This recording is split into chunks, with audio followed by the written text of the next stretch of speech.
성령의 새바람이 오늘 우리 가운데 함께 임하실 줄로 믿습니다. 복음서에 보면 예수님께서 감사하신 내용이 세 군데 등장합니다. 그 중에 하나는 지난주 설교 때 말씀드렸던 마지막 유월절 만찬을 성만찬으로 제정하시면서 주님이 떡과 잔을 들어서 감사기도 하신 내용입니다. 주님께서 십자가를 지시기 전에 마지막 유월절 직사를 제자들과 함께 하시면서 주님의 살과 피를 상징하는 떡과 잔을 들어서 주님의 희생을 기억하고 또 감사하며 살 것을 말씀하셨죠. 주님의 이 생명의 떡을 힘입어서 우리는 자유케 되고 또 주님의 보혈을 통해서 거룩하게 되기를 주님이 원하셨던 거예요. 무엇보다도 주님의 살을 함께 나눈 모든 교회가, 성도들이 주님의 몸으로서 연합하고 하나 되기를 원하셨던 것입니다. 죽음을 이기신 예수님께서 하나님의 뜻을 온전히 성취하심으로 하나님의 의를 완성시키셨는데, 우리 주님은 그 몸을 우리가 입게 해서 하나님께 받아들여지는 존재로, 하나님의 받아들여지는 자녀로서 은혜를 입게 하신 것입니다. 모든 사망 권세를 깨뜨리신 영화로운 능력의 몸을 덧입게 하셔서 우리로 죄를 이기게 하고 죄악 많은 세상에서 죄와 사망의 권세가 절대로 건들 수 없는 그러한 능력의 주님의 옷을 입고 살게 만드신 거예요.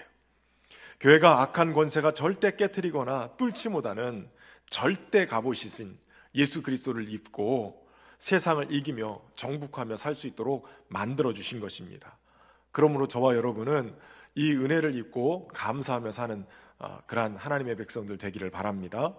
그리고 나머지 두 번은 바로 오병이어의 기적을 일으키시면서 보리떡 5개와 물고기 2마리를 가지고 주님이 감사하셨고, 그리고 오늘 본문에 등장하는 죽은 나사로를 살리시는 그 장면에서 주님이 감사하셨어요. 그런데 이 두 사건의 공통점은 감사가 기적을 만들었다는 것이에요. 예수님께서 오병이어의 기적을 일으키실 때도 먼저 감사하셨어요. 죽은 나사로를 살리실 때도 먼저 감사하셨고요.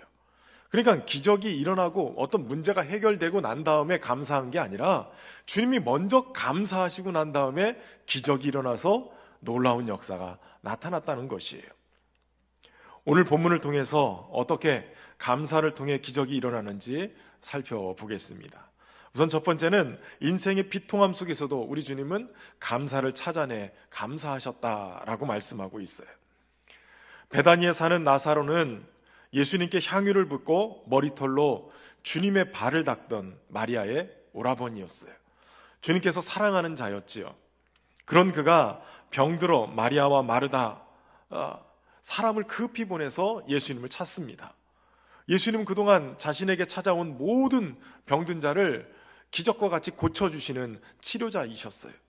그래서 예수님이 오시기만 하면 이 나사로의 병도 금방 고칠 것이다 라고 생각을 했던 것이죠. 그런데 어찌된 영문인지 주님은 급히 찾으심에도 불구하고 가지 않으셨어요.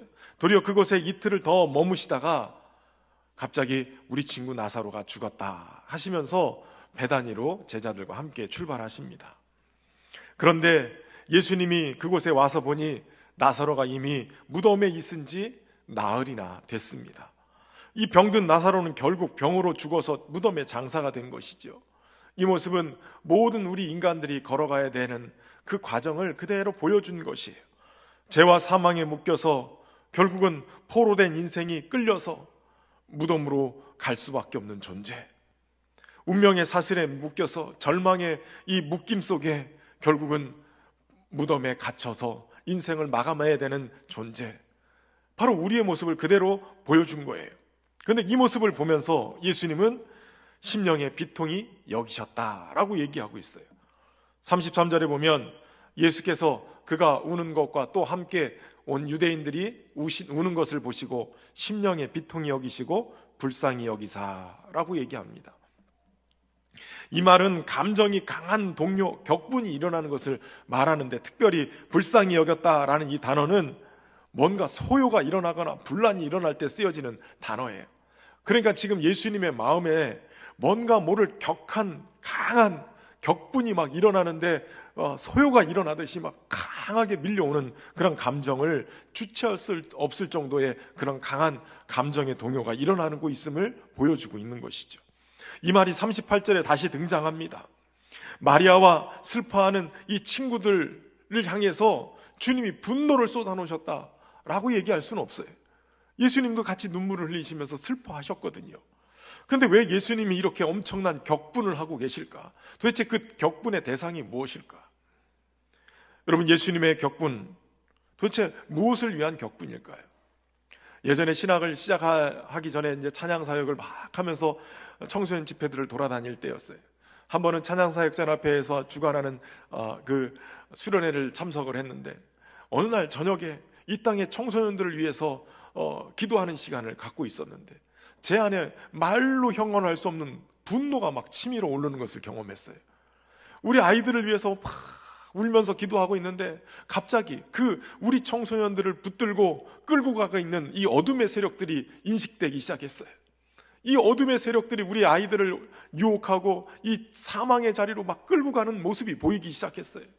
그들을 향한 분노가 제 안에 막 솟아오르는데 어떻게 할 수 없을 정도로 그 분노로 기도를 하고 대적하는 기도를 한 기억이 있어요.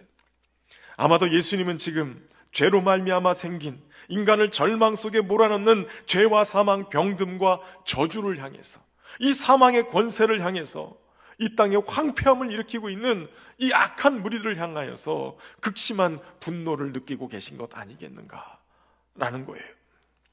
예수님은 나사로가 묻혀있는 무덤으로 가십니다. 그리고 그 무덤을 막고 있는 돌을 옮겨 놓으라고 말씀하세요.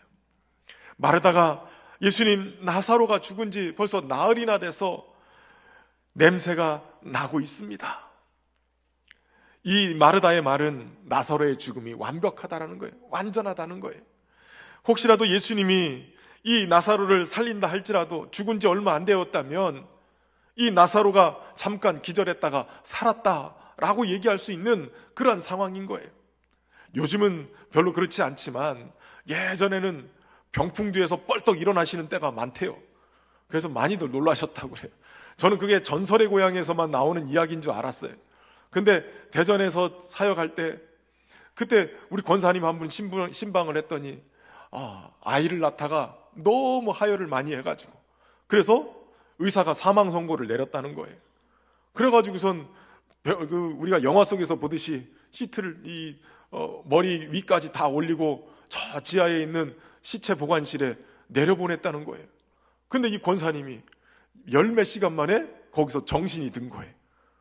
그래가지고 기적처럼 살아가지고 간증을 하시더라고요.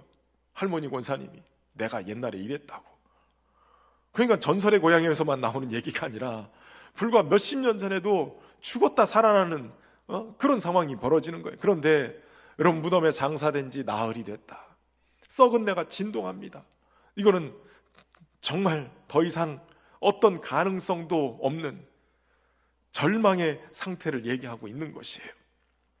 그런데 예수님은 이미 시신이 부패해서 냄새가 난다고 얘기하는 마르다를 향해서 40절에 이렇게 얘기합니다. 예수께서 이르시되 내 말이 내가 믿으면 하나님의 영광을 보리라 하지 아니하였느냐. 주님은 지금 낭망하고 있는 이 마르다에게 네가 믿어야 된다. 믿어야 하나님의 영광을 볼 수 있다. 이렇게 말씀하고 있는 거예요. 낭망은 믿음이 없는 모습을 지적하고 계시는 거죠. 그래서 주님은 믿으면 하나님의 영광을 본다라고 얘기해요.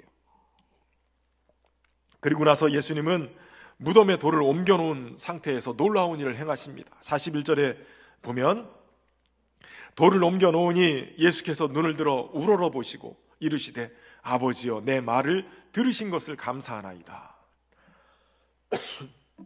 인생의 절망의 묶임이 만들어낸 이 비통함 속에서 예수님은 도리어 감사를 찾아내셨고 감사하는 모습을 보여주고 있어요. 올해 진행됐던 다니엘 기도회, 작년하고는 굉장히 또 다른 은혜가 있습니다.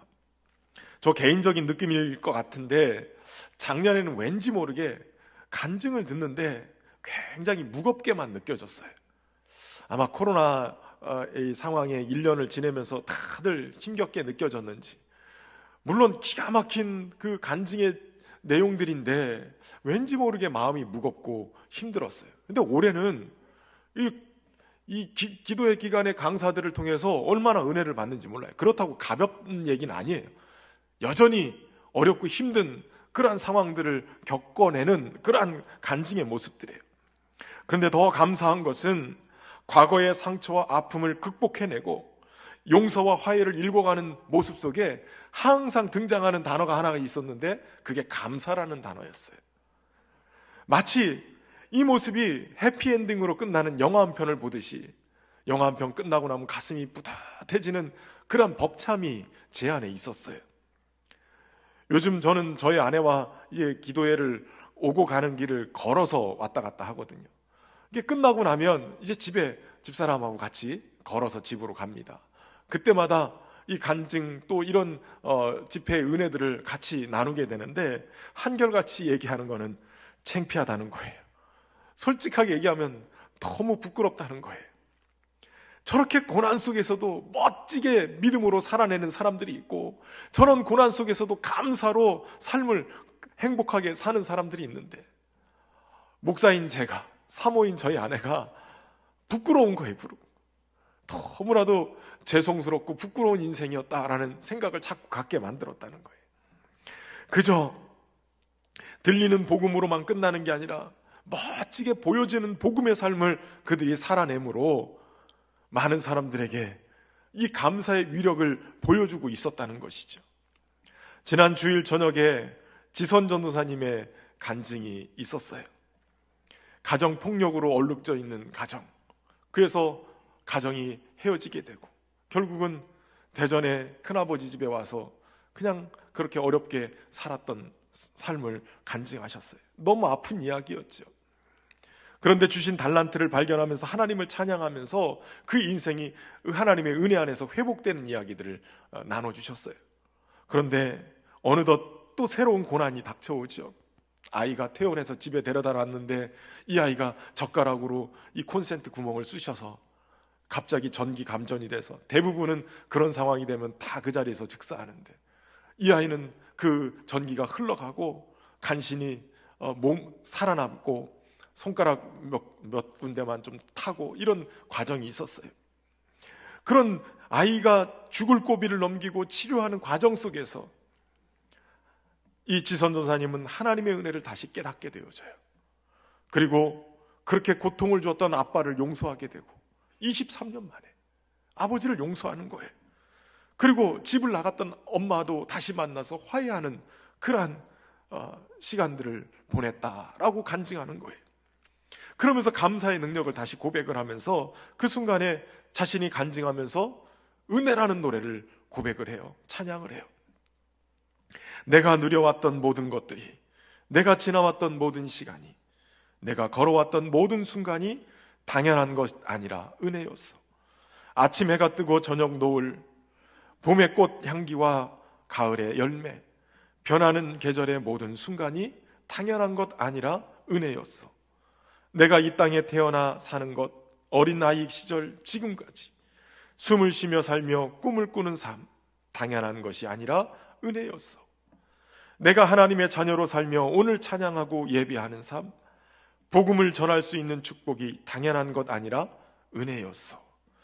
모든 것이 은혜, 은혜, 은혜, 한없는 은혜, 내 삶에 당연한 것 하나도 없었던 것을 모든 것이 은혜, 은혜였소. 다른 사람이 이 노래 부를 때 크게 은혜되지 않았어요. 근데 그날 간증에 인생의 엄청난 고난 속에서도 가만히 돌아보니까 하나님의 은혜 때문에 내가 지금 살 수 있었다. 그 은혜를 발견하니까 감사할 수 있었고, 그 은혜 때문에 용서할 수 있었고, 그 은혜 때문에 화해할 수 있었다. 여러분, 우리가 은혜를 발견하고 감사하기 시작하면 기적이 일어나기 시작해요. 여러 가지 다른 기적도 있지만 가장 중요한 기적은 그 고난의 현장 속에서도 나와 함께 하시는 주님과 동행하는 은혜, 이게 기적이에요. 그런 은혜를 저와 여러분이 누리며 살 수 있길 주의 이름으로 축원합니다. 두 번째는 눈을 들어 주님을 바라보는 것에서 감사가 시작된다는 거예요.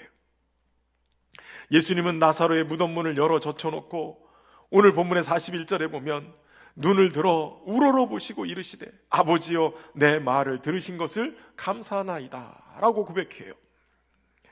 감사의 조건이 하늘 아버지로부터 온다라는 것을 주님이 지금 보여주고 계시는 거예요. 그러므로 우리는 어떤 절망의 상태에서도 하나님을 향해 우러러 보는 것이 필요해요. 우리의 시선과 마음을 하나님께 고정할 필요가 있습니다.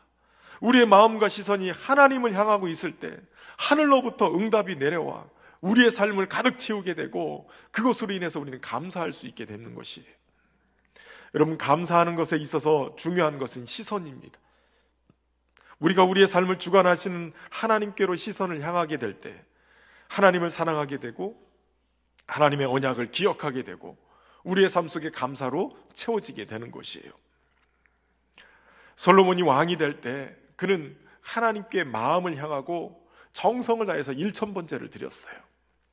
그 결과 하나님께서 그에게 나타나십니다. 그때 내가 너에게 무엇을 해줄 거라고 얘기하시죠. 솔로몬이 하나님, 나는 어립니다. 부족한 게 투성입니다. 이 많은 백성을 어떻게 다스릴 수 있겠습니까? 다스릴 수 있는 지혜를 주십시오. 하나님이 그 이야기를 듣고 흡족히 여기셔서 지혜뿐만 아니라 부귀영화까지 따블로 주셨어요. 그런데 문제는 훗날 솔로몬이 이 부귀영화를 가지고 하나님을 영화롭게 하는 게 아니라 자신을 과신하는 데 사용하기 시작합니다. 또 문제는 결정적으로 솔로몬의 마음이 하나님으로부터 떠나게 됐는데 그 떠나게 된 이유를 열왕기상 11장에는 이렇게 기록하고 있어요. 솔로몬 왕이 바로의 딸 외에 이방의 많은 여인을 사랑하였으니 곧 모압과 암몬과 음과 시돈과 헷 여인이라. 여호와께서 일찍이 이 여러 백성에 대하여 이스라엘 자손에게 말씀하시기를 너희는 그들과 서로 통혼하지 말며 그들도 너희와 서로 통혼하게 하지 말라. 그들이 반드시 너희의 마음을 돌려 그들의 신들을 따르게 하리라 하셨으나 솔로몬이 그들을 사랑하였더라. 여러분, 짧은 순간이지만 계속 이 열왕기상 기자는 솔로몬이 그들을 사랑했다, 그 여인들을 사랑했다, 이렇게 표현하고 있는 거예요. 그 결과 후궁이 700명이고 첩이 300명이고 도합 1000명의 아내를 두게 된 거예요. 그러니까 솔로몬은 적어도 1000번을 이 여인들을 향한 사랑에 푹 빠져서 마음을 빼앗기고 있었다는 거예요. 이것만 문제가 아니라 더 중요한 것은 솔로몬이 하나님을 향해야 될 그 사랑을 여인에게, 이방 여인에게 향하게 되고 그 후에는 바로 이 여인들이 섬겼던 우상들을 섬기는 그곳의 마음을 빼앗기게 됐다는 거예요. 4절과 5절에서 이어서 이렇게 얘기해요. 솔로몬의 나이가 많을 때에 그의 여인들이 그의 마음을 돌려 다른 신들을 따르게 하였으므로 왕의 마음이 그의 아버지 다윗의 마음과 같지 아니하여 그의 하나님 여호와 앞에 온전하여 하지 못하였으니 이는 시돈 사람의 여신 아스다롯을 따르고 암몬 사람의 가증한 밀곰을 따름이라. 솔로몬이 세상과 여인들에게 마음을 빼앗기고 결국은 하나님을 잃어버리는 상황이 벌어지게 된 거예요. 하나님으로부터 마음을 돌아서서 우상에게로 그 마음을 쏟고 있는 것이에요. 여러분, 시선을 빼앗기면 마음이 빼앗기고 마음을 빼앗기면 하나님께로부터 돌아서게 되는 상황이 벌어지는 거예요. 우리가 그렇지 않습니까? 주신 복이 어느새 우리의 마음을 사로잡기 시작해요. 세상의 것들을 더 사랑하게 되고 하나님께로 향했던 마음을 빼앗아서 자꾸 세상에 주목하게 만들지 않습니까? 솔로몬이 그러했던 것처럼 1000번, 아니 그 이상 우리의 마음이 하나님으로부터 돌아서고 있지는 않습니까? 저는 이 말씀 묵상하면서 가만히 생각해 보니까 내가 몇 번 돌아섰을까? 내가 몇 번 마음을 빼앗겼을까? 1000번? 그랬더니 그 1000번이 일생의 1000번이 아니라 오늘 하루를 생각해도 하루 동안 1000번을 넘게 계속 하나님보다 다른 것들을 생각하고 마음을 빼앗기고 있는 제 모습을 발견하게 되는 거예요. 여러분, 우리의 시선은 우리가 그동안 무엇을 사랑했는지, 우리의 마음이 어디 있었는지를 그대로 보여주는 증거예요. 지금 어디를 바라보고 계십니까? 어디에 우리의 마음을 빼앗기고 계십니까? 오직 하나님을 우러러 볼 때, 그분께 우리의 사랑을 드리고 있을 때 비로소 우리는 하나님에게서 감사를 발견할 수 있게 되어지는 거예요. 우리에게 너무 익숙한 이 광야를 지나며라는 찬양이 있죠. 히즈웰이라는 그런 찬양팀의 노래인데, 이 노래를 작곡했던 장진숙 작곡가가 또 나와서 간증을 했어요. 저는 경배와 찬양 노래도 아니고 복음성가도 아닌데 이 가사가 참 독특하고 굉장히 깊다, 이런 생각을 했어요. 이 히즈웰의 찬양을 여러 곡을 들어보면 굉장히 독특했어요. 도대체 어떻게 이런 찬양을 가사를 작사하고 이런 노래를 붙일 수 있었을까, 이런 생각을 했는데, 이분의 간증을 들으니까 그 신앙의 깊이와 삶의 그 무게 안에서 만들어진 찬양이라 그렇구나라는 생각을 했어요. 어린 시절 아버지의 병투병, 그리고 어머니의 힘든 이 가정생활 속에서 그래도 음악과 공부를 게을리지 않았고 대학에 들어가서 열심히 신앙생활하면서 다녔는데, 대학 시절에도 차비가 없어서 음식을 한번 밥을 사 먹으면 그저 걸어 다녀야 되고 이러는 상황이 계속 되어지는 거예요. 그러니까 한 번은 하나님 앞에 투정을 하면서 기도를 했다는 거예요. 하나님, 내가 하나님의 자녀인데 이렇게 차비도 없고 한 끼 먹을 그런 돈도 없고 후배들한테 밥 한 번 사줄 수 없는 이런 인생을 살 수 있겠습니까? 하나님, 제가 하나님 자녀가 맞습니까? 20만 원만 하나님 나에게 주십시오. 그리고 투정하면서 하나님 앞에 기도했는데, 놀라운 건 그 주에 20만 원어치의 레슨을 할 수 있는 길이 열려지더라는 거예요. 그러면서 매 순간 기도한 대로 신기하게 하나님이 물질을 채워주시기 시작하는데, 그런 경험들을 해 나가면서 하나님을 나의 하나님으로 경험해 가기 시작했다는 거예요. 근데 청소년 시기 너무 어려운 광야 같은 시절을 보낼 때 그 심정을 일기처럼 적어놓은 게 있었는데, 어느 날 문득 자리에 앉아서 이 일기에 써놨던 그 가사들을, 이것들을 가사로 해서 멜로디를 한번 붙여봐야 되겠다. 그러고서 작곡을 하기 시작했는데 한 달에 30곡을 만들었대요. 그때 만들어진 곡 중에 하나가 광야를 지나며, 그 노래예요. 4년 동안 교제했던 의사 남자친구가 선본 상견례하는 자리에서 그 남자친구의 부모가 까다로운 여러 조건들을 얘기하면서 이 조건에 미치지 못하면 결혼할 수 없습니다. 그 자리에 나온 이분의 어머니까지도 정말 수치스러울 정도로 그렇게 면박을 주고, 그러고선 결국에 헤어지게 됐다는 거예요. 그때 당시 대학원의 높은 건물 뛰어올라서 그곳에서 자살하고 싶은 충동이 느껴질 정도로 너무 수치스럽고 힘들었다는 거예요.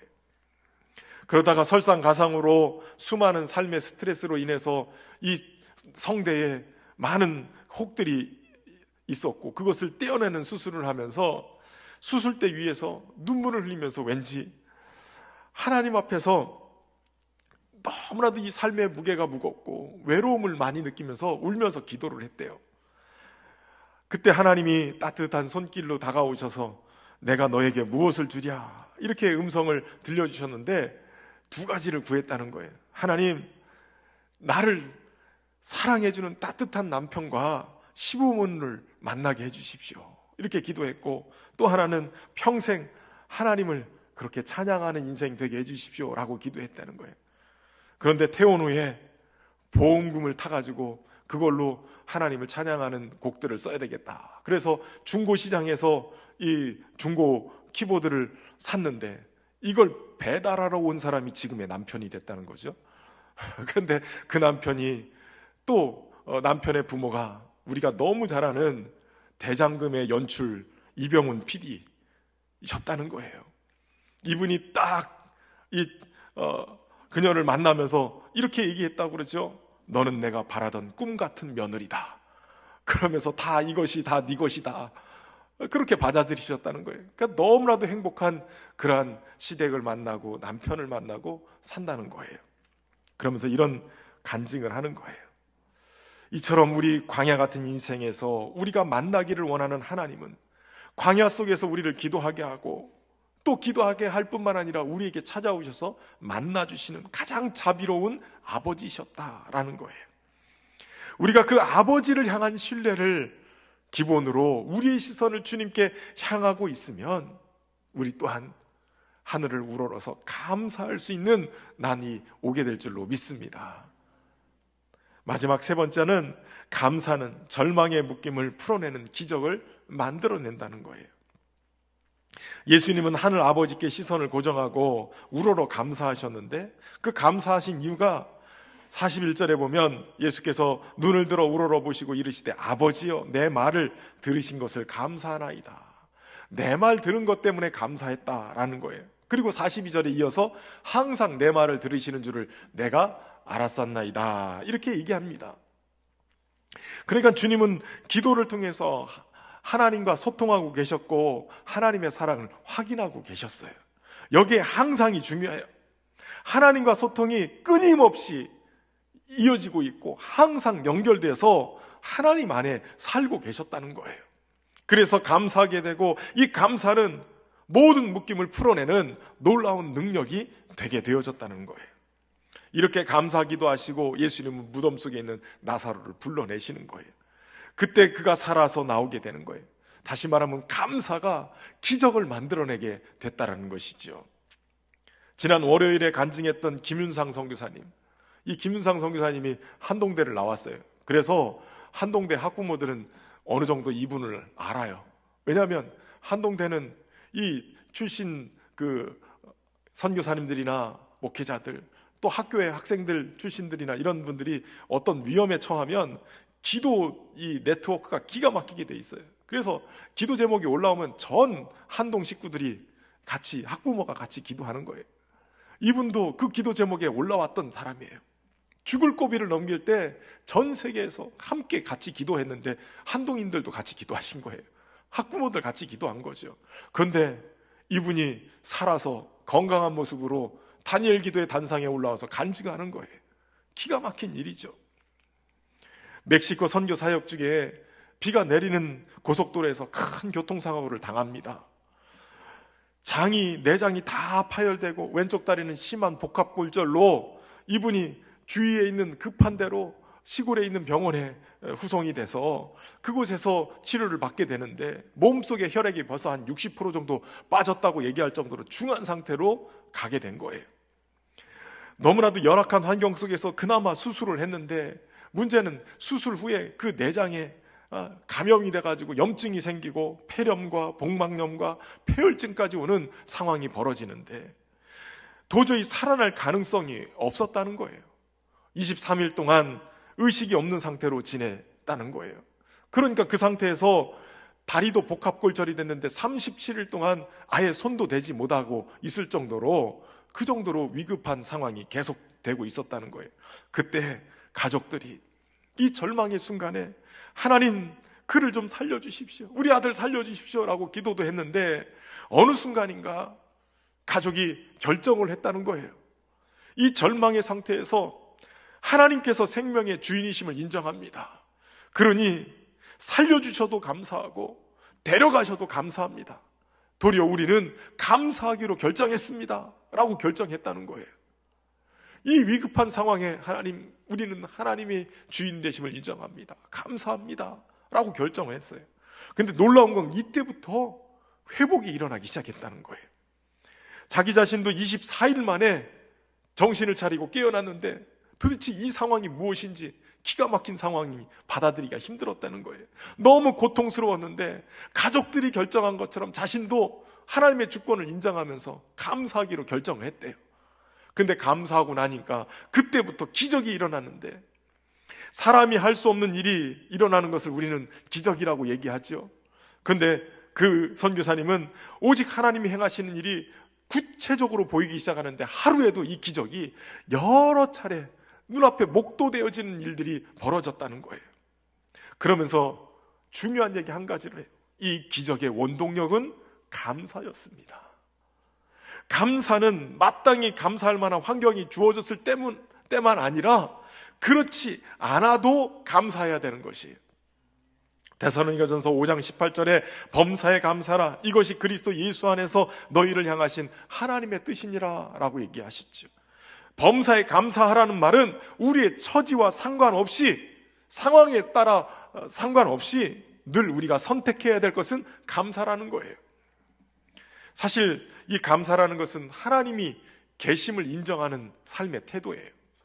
하나님께서 내 삶에 간섭하시고 개입하셔서 여전히 다스리시고 주관하고 계시다는 그러한 믿음을 내가 고백할 때, 이것이 어떤 환경과 상황에 처해있든 상관없이 오늘도 나는 하나님 손에 있다는 것을 인정할 때 이 믿음에서부터 감사가 나오게 된다는 것이죠.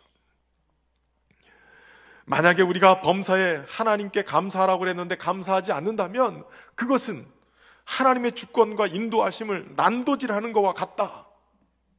깜짝 놀랐어요. 우리가 감사하지 않는 것은 이렇게 엄청난 일이구나. 감사한다는 것은 하나님을 인정하는 태도예요. 여러분, 하나님이 선하심을 믿습니까? 그렇다면 하나님은 오늘도 우리의 생명에 대한 주권과 다스림을 가지고 우리에게 어떤 상황이 펼쳐져도 이것을 합력하여 선으로 바꾸셔서 우리에게 주시는 분인 걸 여러분 믿으시길 바랍니다. 믿음과 감사로 하나님의 주권을 인정해 드릴 때 이때 기적이 일어나기 시작하는 거예요.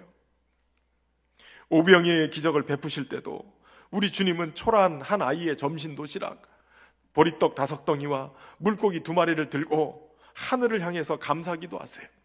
요한복음 6장 11절에 예수께서 떡을 가져 축사하신 후에 앉은 자들에게 나눠주시고 물고기도 그렇게 그들의 원대로 주시니라. 사실 공관복음서에 보면 똑같은 오병이어의 기적에 축사하신 후에라고 하는 그 단어가 오늘 이 단어와 좀 달라요. 그것은 축복했다라는 그러한 표현이에요. 그런데 요한복음은, 이 사도 요한은 이 부분에서 이 축사하신 후에라고 쓰는 이 단어를 유카리스테오라는 단어를 써요. 바로 감사드렸다라는 뜻이에요. 오늘 내게 주어진 것이 작고 초라한 것이지만 감사할 때 이것은 기적의 재료가 되는 거예요. 감사가 하나님의 문을 열어서 하늘의 능력을 경험케 하는 통로 역할을 하는 거예요. 우리가 감사하면 하나님 아버지의 마음을 감동시키게 되고 하나님이 친히 움직이시니까 하나님이 행하시는 것마다 다 기적이 되고 마는 것이죠. 그저 보잘것없는 보리떡 같은 인생이라 할지라도 우리 주님의 손에 들려서 감사의 재료가 되기 시작하면 다른 모든 이들을 배불리 먹고 남은 쓸모있는 인생이 되는 것이에요. 물고기 2마리처럼 볼품없는 인생이라 할지라도 감사로 그 인생을 바꿔놓으면 놀라운 간증의 주인공이 되는 줄로 믿습니다. 특별히 우리가 고백해야 될 것이 있어요. 이런 은혜를 경험할 때마다 우리는 우리 주님 한 분만으로 만족합니다. 이런 고백을 해야 돼요. 다윗의 절친이 있었죠. 바로 사울의 아들 요나단이었어요. 다윗은 이 사울 왕가가 다 죽고 나서, 전쟁에서 다 죽고 나서 요나단과의 언약을 기억해서 특별히 누가 살아남은 자가 있느냐라고 물어요. 그때 이 사울 왕가의 유일한 혈육인 요나단의 아들, 그 아들 무비보셋이 등장하게 되는데, 이 무비보셋은 사울 왕이 죽었다는 소리를 듣고 시녀가 어린 이 무비보셋을 들고 뛰다가 놓쳐서 다리가 부러져요. 그래서 절름발이가 돼버려요. 장애인이 됐어요. 그런데 다윗이 그를 왕의 식탁에 올려서 같이 밥을 먹도록 배려를 해줘요. 그를 원수의 자식이고, 그리고 이 장애를 안고 있는 그러한, 당시로는 왕과 함께 있을 수 없는 그러한 자를 다윗이 식탁에 초대하고 왕자의 대우를 하고 그에게 똑같은 은혜를 베풀어 주는 거예요. 그런데 훗날 압살롬의 반역에 의해서 다윗이 피난에 가게 되어집니다. 그때 문제가 발생했어요. 함께 다윗을 따라가려고 안장에 나귀 안장을 지우고 그러고 따라가려고 그랬는데, 이 무비보셋의 종인 시바가 나귀에다가 떡 200덩이와 건포도 100송이, 여름 과일 100개와 포도주 한 가죽 부대를 싣고 무비보셋은 놓고 혼자서 이 다윗의 일행을 찾아가는 거예요. 그러면서 무비보셋을 모함을 합니다. 무비보셋 어디 갔냐? 다윗이 찾을 때 그는 사울의 왕가를 다시 재건할 계획을 가지고 소리치고 있습니다. 그러니까 반역했다는 얘기를 하는 거예요. 그리고 저는 다윗을 그 일행을 돕기 위해서 이렇게 양식을 가지고 왔습니다. 다윗이 무비보셋이 가지고 있었던, 그에게 내렸던 그러한 모든 전답을 다 뺏어서 시바에게 대신 내려주는 거예요. 다윗이 훗날 압살롬이 죽고 다시 왕궁으로 돌아오게 됩니다. 그때 이 무비보셋은 다윗을 맞이하는데 그때까지 수염도 깎지 않고 씻지도 않고 맵시도 부리지 않고 그러고선 있다가 다윗을 만나요. 근데 다윗이 이 무비보셋을 책망하면서 이렇게 얘기해요. 어찌하여 나와 함께 가지 아니하였더냐? 뭔가 불편한 마음이 그 안에 있었어요. 이때 무비보셋이 나는 다리를 절므로 나귀의 안장을 지우고 왕과 함께 가려고 했는데 내 종이 나를 모함하였다고 자초지종을 얘기합니다. 그러면서 이 무비보셋의 고백이 이래요. 사무엘하 19장 28절에 내 아버지의 온 집이 내 주왕 앞에서는 다만 죽을 사람이 되지 아니하였나이까. 그러나 종을 왕의 상에서 음식 먹은 자 가운데 두셨사오니 내게 아직 무슨 공의가 있어서 다시 왕께 부르짖을 수 있사오리까.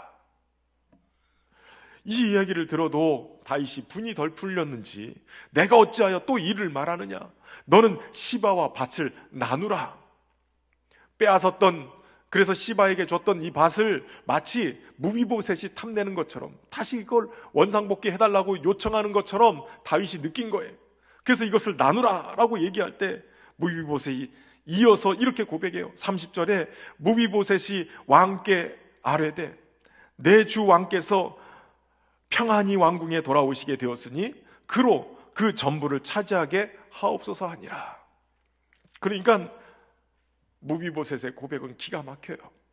그가 베풀어 주신 은혜가 얼마나 큰데 절름발이인 내가 왕의 상에 먹으면서 그 은혜를 누리고 살았는데 제게 어떤 물질에 대한 욕심이 있겠습니까? 시바에게 주었던 그 밭을 저에게 다시 주지 않아도 저는 상관없습니다. 다른 거 다 필요 없고 전 당신만 무사히 돌아온 것으로 됐습니다. 이 고백을 하는 거예요. 여러분, 이 고백은 우리가 주님께 해야 될 고백인 거예요. 주님, 제가 주님께 받은 은혜가 얼마입니까? 다른 것이 중요한 게 아니라 저는 주님 한 분만으로 족합니다. 저는 주님 한 분만 계시면 됩니다.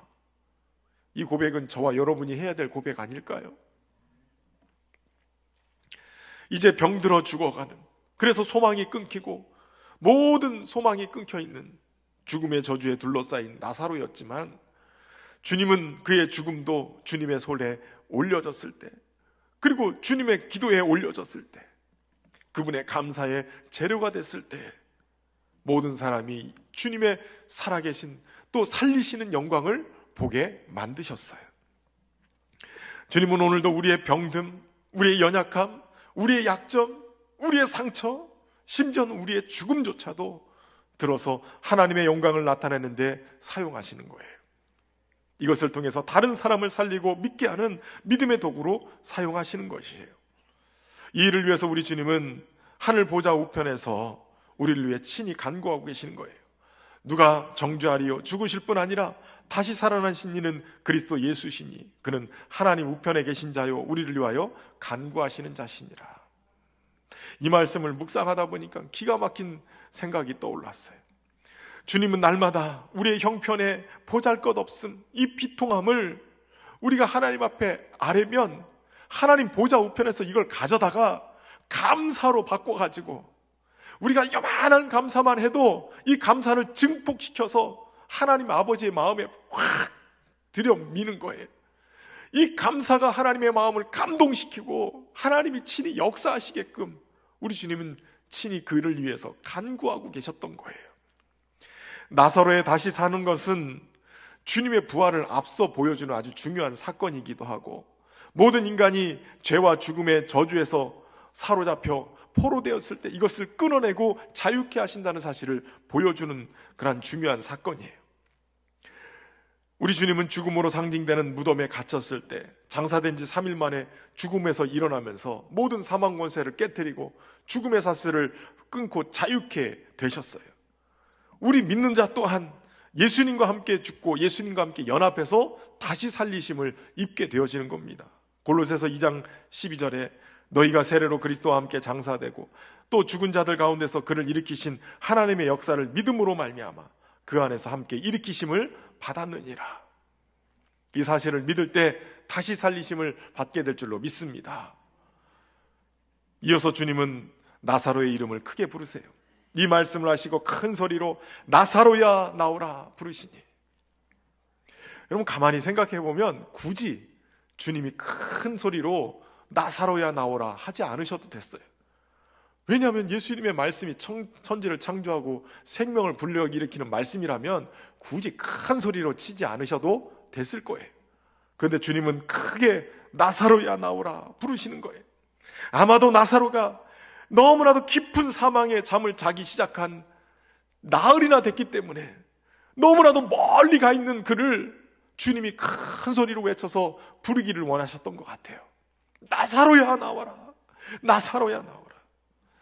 너무 깊은 잠에 들어있던 그를 깨우기 위해서 주님이 그렇게 크게 부르신 것 아니겠는가? 여러분 오늘 우리의 신앙에 깊은 잠을 자고 계신 분이 계십니까? 너무 멀리 나가서 어떻게 주님께 돌아와야 될지를 모르는 그러한 분들이 계십니까?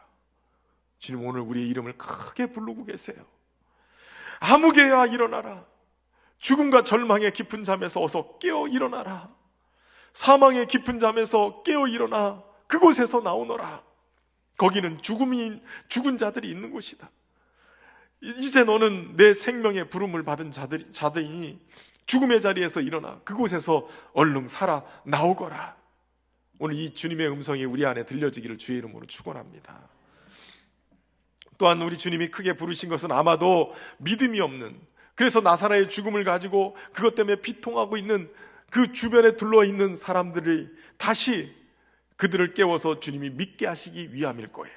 42절에 보면 항상 내 말을 들으시는 줄 내가 알았나이다. 그러나 이 말씀하옵는 것은 둘러선 무리를 위함이니 곧 아버지께서 나를 보내신 것을 그들로 믿게 하려 함이니이다 라고 얘기하고 있어요.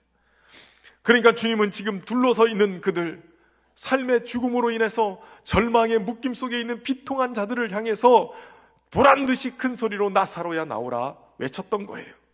주님이 부활을 미리 경험할 수 있도록 죽은 자가 살아나고 이 절망에서 모든 묶임을 풀어내고 살아나오는 그 모습을 통해서 하나님이 오늘 나를 메시아로, 나를 새로운 창조와 생명을 주는 자로 받아들일 수 있도록, 믿을 수 있도록 그 일을 벌리셨다는 거예요. 너희 믿음 없는 자들아, 하나님이 보내신 메시아 그리스도가 여기 있다. 세상을 창조하고 생명을 주시는 생명의 말씀이 여기 있다. 절망의 묶임을 풀어내는 구세주가 여기 있다. 여기 사망의 묶임을 풀어내고 살아나는 인생을 보아라. 너도 또한 이처럼 살아나리라. 사랑하는 성도 여러분, 우리의 믿음은 주님의 음성을 듣는 데서부터 출발합니다. 이 들음은 오직 그리스도의 말씀, 창조와 생명에 빗댄 말씀이신 주님의 말씀으로 말미암는 거예요. 그러므로 믿음은 들음에서 나며 들음은 그리스도의 말씀으로 말미암느니라. 이 생명의 말씀이 들려질 때 사는 역사가 일어날 줄로 믿습니다. 소원하기는 저와 여러분의 귀에도 이 생명의 말씀이 들려져서 우리 안에 모든 절망을 끊어내고 다시 사는 역사가 일어나기를 주의 이름으로 축원합니다. 요한복음 5장 25절에 진실로 진실로 너에게 이르노니 죽은 자들이 하나님의 아들의 음성을 들을 때가 오나니 곧 이때라. 듣는 자는 살아나리라. 이제 예수님은 사람들에게 썩은 내가 진동하여서 묶여서 나오는 이 나사로를 풀어 다니게 하라고 말씀하세요. 44절에 보니 죽은 자가 수족을 배로 동인 채로 나오는데 그 얼굴은 수건에 쌓였더라. 예수께서 이르시되 풀어 놓아 다니게 하라 하시니라. 산 사람은 더 이상 죽음과 사망에 묶여 있어서도 안 되고 죽은 자의 냄새를 풍기면서 다녀도 안 되는 거예요. 저와 여러분은 예수님을 믿음으로 그분의 생명, 부활의 생명을 소유한 산자인 줄로 믿습니다. 더 이상 묶여도 안 되고 더 이상 냄새를 풍기고 살아도 안 돼요. 도리어 생명의 향기를 풍기며 사는 저와 여러분 되시길 바랍니다. 그런 인생들이, 그런 믿음의 사람들이 해야 될 일이 있어요. 인생의 절망, 아픔 속에 묶여있는 자들, 그들을 향해서 감사가 기적을 만들어낸다는 사실을 깨닫고, 하나님이 여전히 우리의 인생을 다스린다는 사실을 깨닫게 하고, 그들로 그들의 묶임을 풀어내는 역할, 풀어서 다니게 하라고 하신 그 주님의 말씀대로 그들을 풀어내는 역할, 그것이 오늘 저와 여러분이 해야 될 일인 줄로 믿습니다. 우리의 감사는 바로 이 절망에 묶인 인생을 풀어내는 능력이 됩니다. 저와 여러분이 우리의 걸음을 아시는 주님을 의지하고 우리의 삶을 온전히 드려서 그렇게 쓰임받는 그러한 복된 인생 되기를 주의 이름으로 축원합니다. 함께 찬양하며 나가겠습니다. 주님 내 길을 잘 아시고, 주님 내 길을 잘 아시고, 내 걸음 아시네. 어둠에서 빛을 내시는 그분을 믿네. 무엇으로 주를 섬긴지, 어디로 가야 할지, 헤매이는 나를 아시고 길을 여시네. 내 삶은 주의 것, 내 삶은 주의 것, 온전한 신뢰를 주께 드리네. 보이지 않아도 믿음으로 걷네. 주 영광 바라보며 주만 따르네. 좁은 길을 따르라, 좁은 길을 따르라. 승리의 주, 영원한 생명 되시네. 고난 중에 순종을 배워가며 너의 모든 삶 맡겨드리라. 내 삶은 주의 것, 내 삶은 주의 것, 온전한 신뢰를 주께 드리네. 보이지 않아도 믿음으로 걷네. 주 영광 바라보며 주만. 내 삶은 주의 것. 한 번 더 고백합시다. 내 삶은 주의 것, 내 삶은 주의 것, 온전한 신뢰를 주께 드리네. 보이지 않아도 믿음으로 걷네. 주 영광 바라보며 주만 따르네.